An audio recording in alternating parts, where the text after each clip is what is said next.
यदा यदा हि धर्मस्य ग्लानिर्भवति भारत अभ्युत्थानमधर्मस्य तदात्मानं सृजाम्यहम्।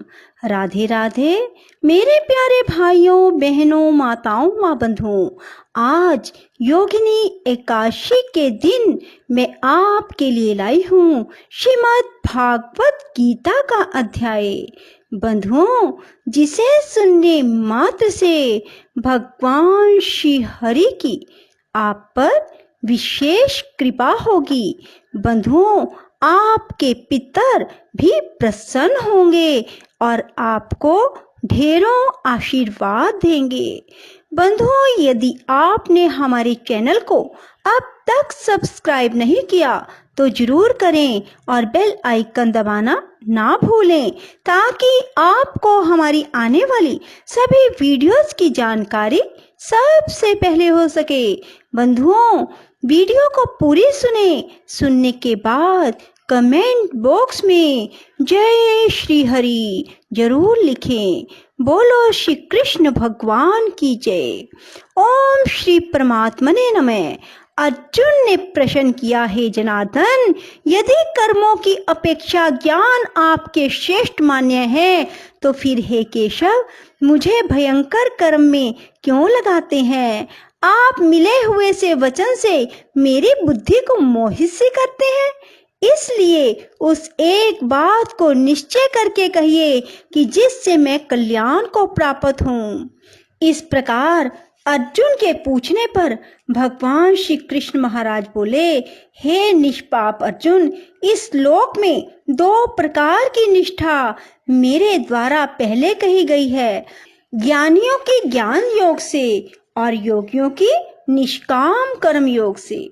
परंतु किसी भी मार्ग के अनुसार कर्मों को स्वरूप से त्यागने की आवश्यकता नहीं है, क्योंकि मनुष्य ना तो कर्मों के ना करने से निष्कर्मता को प्राप्त होता है, ना कर्मों को त्यागने मात्र से भगवत साक्षात्कार रूप सिद्धि को प्राप्त होता है। सर्वथा कर्मों का स्वरूप से त्याग हो तो भी नहीं हो सकता, क्योंकि कोई भी पुरुष किसी काल में क्षण मात्र भी बिना कर्म किए नहीं रहता है। निसंदेह सभी पुरुष प्रकृति से उत्पन्न हुए गुणों द्वारा परवश हुए कर्म करते हैं। इसलिए जो मूढ़ बुद्धि पुरुष कर्मेंद्रियों को हठ से रोककर इंद्रियों के भोगों को मन से चिंतन करता रहता है, वह मिथ्याचारी अर्थात दंभी कहा जाता है। हे अर्जुन, जो पुरुष मन से इंद्रियों को वश में करके अनासक्त हुआ कर्मेंद्रियों से कर्म योग का आचरण करता है, वह श्रेष्ठ है। इसलिए तू शास्त्र विधि से नियत किए हुए स्वधर्म रूप कर्म को कर, क्योंकि कर्म ना करने की अपेक्षा कर्म करना श्रेष्ठ है। कर्म ना करने से तेरा शरीर निर्वाह भी नहीं सिद्ध होगा।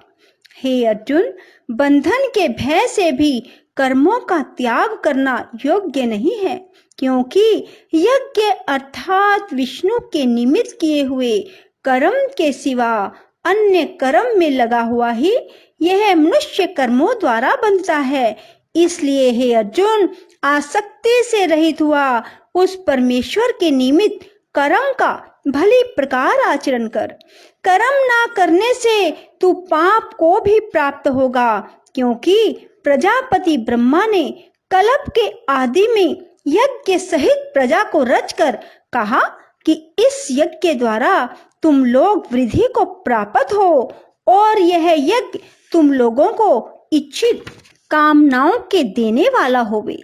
तुम लोग इस यज्ञ के द्वारा देवताओं की उन्नति करो, वे देवता लोग तुम लोगों की उन्नति करें। इस प्रकार आपस में कर्तव्य समझकर उन्नति करते हुए परम कल्याण को प्राप्त होवोगे। यज्ञ के द्वारा बढ़ाए हुए देवता लोग तुम्हारे लिए बिना मांगे ही प्रिय भोगों को देंगे। उनके द्वारा दिए हुए भोगों को जो पुरुष इनके लिए बिना दिए ही भोगता है, वह निश्चय चोर है। कारण कि यज्ञ से शेष बचे हुए अन्न को खाने वाले श्रेष्ठ पुरुष सब पापों से छूटते हैं, और जो पापी लोग अपने शरीर पोषण के लिए ही पकाते हैं वे तो पाप को ही खाते हैं। क्योंकि संपूर्ण प्राणी अन्न से उत्पन्न होते हैं और अन्न की उत्पत्ति वृष्टि से होती है तथा वृष्टि यज्ञ से होती है। वह यज्ञ कर्मों से उत्पन्न होने वाला है तथा उस कर्म को तू वेद से उत्पन्न हुआ जान, और वेद अविनाशी परमात्मा से उत्पन्न हुआ है। इससे सर्वव्यापी परम अक्षर परमात्मा सदा ही यज्ञ में प्रतिष्ठित है। हे पार्थ, जो पुरुष इस लोक में इस प्रकार चलाए हुए सृष्टि चक्र के अनुसार नहीं वर्तता है, अर्थात शास्त्र अनुसार कर्मों को नहीं करता है, वह इंद्रियों के सुख को भोगने वाला पाप आयु पुरुष व्यर्थ ही जाता है। परंतु जो मनुष्य आत्मा ही में प्रीति वाला और आत्मा ही में तृप्त तथा आत्मा में ही संतुष्ट होवे, उसके लिए कोई कर्तव्य नहीं है। क्योंकि इस संसार में उस पुरुष का किए जाने से भी कोई प्रयोजन नहीं है और ना किए जाने से भी कोई प्रयोजन नहीं है। इसका संपूर्ण भूतों में कुछ भी स्वार्थ का संबंध नहीं है, तो भी उसके द्वारा केवल लोक हितार्थ कर्म किए जाते हैं। इससे तू अनासक्त हुआ निरंतर कर्तव्य कर्म का अच्छी प्रकार आचरण कर, क्योंकि अनासक्त पुरुष कर्म करता हुआ परमात्मा को प्राप्त होता है। इस प्रकार जनक आदि ज्ञानी जन भी आसक्ति रहित कर्म द्वारा ही परम सिद्धि को प्राप्त हुए हैं। इसलिए तथा लोक संग्रह को देखता हुआ भी तू कर्म करने के योग्य है, क्योंकि श्रेष्ठ पुरुष जो जो आचरण करता है अन्य पुरुष भी उसके ही अनुसार वर्तते हैं। वह पुरुष जो कुछ प्रमाण कर देता है लोग भी उसी के अनुसार वर्तते हैं। इसलिए हे अर्जुन, यद्यपि मुझे तीनों लोकों में कुछ भी कर्तव्य नहीं है तथा किंचित भी प्राप्त होने योग्य वस्तु अप्राप्त नहीं है, तो भी मैं कर्म में ही वर्तता हूँ। क्योंकि यदि मैं सावधान हुआ कदाचित कर्म में ना वर्तूं, तो हे अर्जुन, सब प्रकार से मनुष्य मेरे बर्ताव के अनुसार वर्तते हैं, अर्थात वर्तने लग जाएं। तथा यदि मैं कर्म ना करूं तो ये सब लोग भ्रष्ट हो जाएं। मैं वरण संकर का करने वाला हूँ तथा इस सारी प्रजा का हनन करूं, अर्थात मारने वाला बनूं। इसलिए हे भारत, कर्म में आसक्त हुए अज्ञानी जन जैसे कर्म करते हैं वैसे ही अनासक्त हुआ विद्वान भी लोक शिक्षा को चाहता हुआ कर्म करे। ज्ञानी पुरुष को चाहिए कि कर्मों में आसक्ति वाले अज्ञानियों की बुद्धि में भ्रम अर्थात कर्मों में अश्रद्धा उत्पन्न ना करे, किंतु स्वयं परमात्मा के रूप में स्थित हुआ और सब कर्मों को अच्छी प्रकार करता हुआ उनसे भी वैसे ही करावे। हे अर्जुन, वास्तव में संपूर्ण कर्म प्रकृति के गुणों द्वारा किए हुए हैं, तो भी अहंकार से मोहित हुए अंतःकरण वाला पुरुष मैं करता हूँ ऐसे मान लेता है।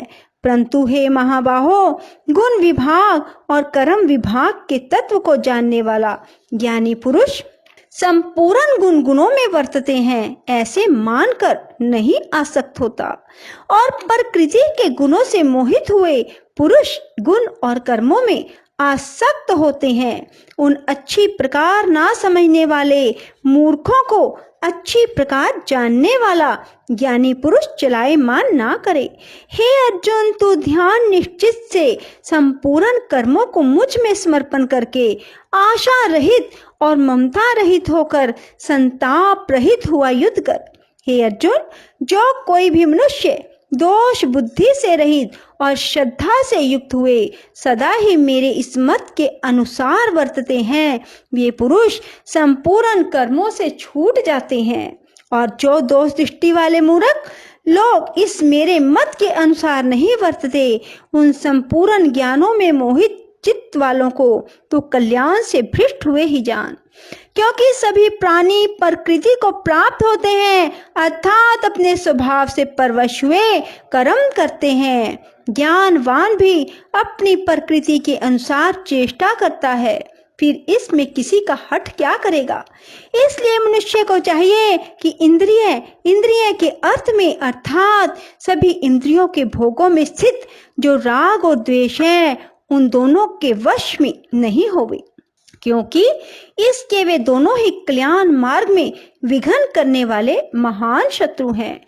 इसलिए उन दोनों को जीतकर सावधान हुआ स्वधर्म का आचरण कर, क्योंकि अच्छे प्रकार आचरण किए हुए दूसरे के धर्म से गुण रहित भी अपना धर्म अति उत्तम है।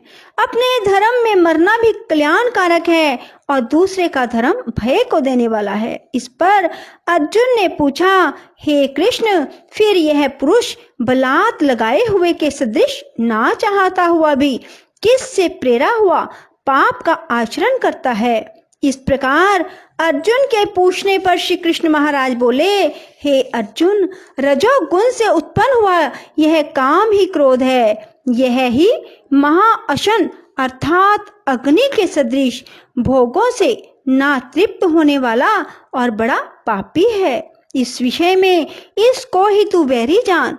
जैसे धुएं से अग्नि और मल से दर्पण ढका जाता है, जैसे जेर से गर्भ ढका हुआ है, वैसे ही उस काम के द्वारा यह ज्ञान ढका हुआ है। हे अर्जुन, उस अग्नि सदृश ना पूर्ण होने वाले काम रूप ज्ञानियों के नित्य वैरी से ज्ञान ढका हुआ है। इंद्रियां, मन और बुद्धि इस काम के वासस्थान कहे जाते हैं और इस काम इन मन, बुद्धि और इंद्रियों द्वारा ही ज्ञान को आच्छादित करके इस जीवात्मा को मोहित करता है। हे अर्जुन, तू पहले इंद्रियों को वश में करके ज्ञान और विज्ञान के नाश करने वाले इस काम पापी को निश्चय पूर्वक मार। और यदि तू समझे कि इंद्रियों को रोककर काम रूप वैरी को मारने की मेरी शक्ति नहीं है, तो तेरी यह भूल है, क्योंकि इस शरीर से तो इंद्रियों को पर, श्रेष्ठ, बलवान और सूक्ष्म कहते हैं और इंद्रियों से पर मन है, मन से भी पर बुद्धि है और जो बुद्धि से भी अत्यंत पर है वह आत्मा है। इस प्रकार बुद्धि से पर अर्थात सूक्ष्म तथा सब प्रकार बलवान और श्रेष्ठ अपने आत्मा को जानकर और बुद्धि के द्वारा मन को वश में करके, हे महाबाहो, अपनी शक्ति को समझकर इस दुर्जय कामरूप शत्रु को मार। इति श्रीमद् गीता अध्याये राधे राधे। जय श्री कृष्णा।